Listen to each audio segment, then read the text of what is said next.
আরজিকর কাণ্ড সামনে আসার পর থ্রেট কালচার এই বিষয়টা প্রকাশ্যে চলে এসেছে। সর্বত্র কি থ্রেট কালচার চলছে স্বাস্থ্যক্ষেত্রে, এই প্রশ্ন সামনে এসেছে।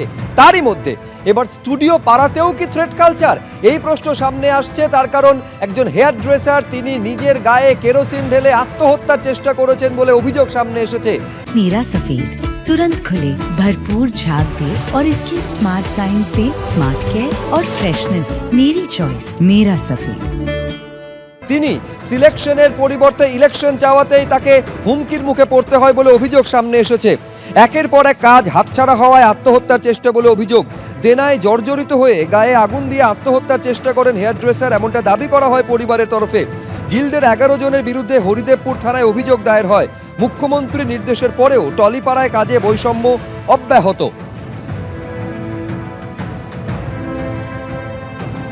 রুদ্রদা, এই যে ঘটনা যেটা দেখলাম কিছুদিন আগেই, এই আরজিকরের ঘটনা যেটা এখনো পর্যন্ত তরতাজা রয়েছে, জানি আন্দোলন হলো, থ্রেট কালচারের বিষয় সামনে আসলো, এবারে ঠিক সেই থ্রেট কালচার এবার সরকারি হাসপাতাল থেকে একেবারে টলিউডের প্রাঙ্গণে, কি বলবেন? একজন আত্মহত্যা পর্যন্ত করতে গেলেন। টলিউডে বিগত 5-6 বছর ধরে থ্রেট কালচার অপরিসীমভাবে বেড়েছে।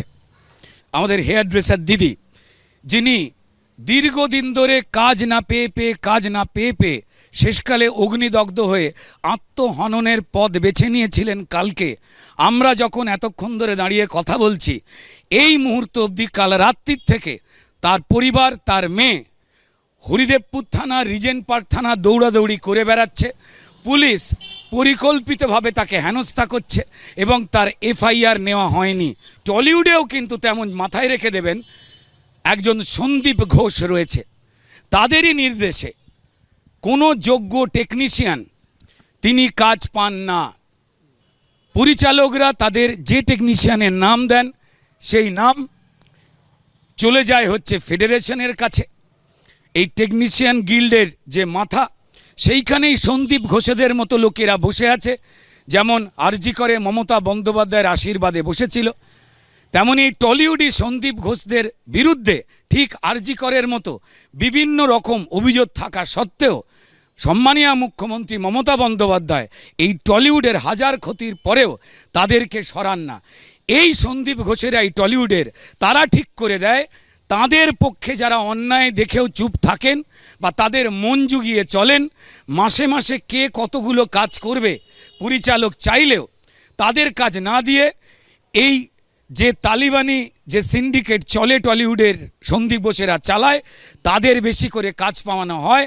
আর যারা যোগ্য বা যাদের পরিচালকরা চাইছেন তাদের নাম লিস্ট থেকে বাদ দিয়ে পাতে বা পেটে বা ভাতে মেরে দেওয়া হয়, যার শিকার হয়েছিলেন অনেকের মতোই আমাদের এই হেয়ার ড্রেসার। তড়িগড়ি যেভাবে আরজি করে বাবা মায়ের অনুরোধ না শুনে দেহ জ্বালিয়ে দিয়ে যাতে দ্বিতীয়বার পোস্টমর্টম না করে আসল ক্রিমিনালকে ধরার রাস্তা বন্ধ করা যায়, এখানেও প্রশ্ন উঠে আসছে যে এই হেয়ার ড্রেসার দিদি, যিনি অগ্নিদগ্ধ হয়ে আত্মহননের পথ বেছে নিয়েছিলেন, এই পেটের ভাত না পেয়ে এই তালিবানি শাসনে পড়ে, তাকে কি এই স্বাস্থ্য দপ্তরের দ্বারা যতটা তিনি না সুস্থ, তার থেকে বেশি সুস্থ বলে খেলা খেলে বাড়ি পাঠিয়ে ও কিছু হয়নি এমনটা করা হলো, যার সঙ্গে এই গতকাল রাত্রি থেকে আজ দুপুর অবধি বিভিন্ন থানা ছুটিয়ে এফআইআর করে যারা আসলে এই সন্দীপ ঘোষ বা তাদের গুন্ডা বাহিনী আরজিকরের মতোই তাদেরকে বাঁচাবার চেষ্টা চলছে। এই প্রশ্ন প্রত্যেকটা মানুষ তুলছেন। যতক্ষণ না এই টলিউডের তালিবানি সন্দীপ ঘোষ এবং তাদের এই সাঙ্গাতদের হাত ভাঙা যাবে, ততদিন পর্যন্ত সিনেমা, টেলিভিশন, ওয়েব সিরিজের যে শিল্প, তা ক্ষতির মুখে পড়বে, তা উন্নতির রাস্তা দেখবে না, শুধুমাত্র স্ট্রাইক হবে।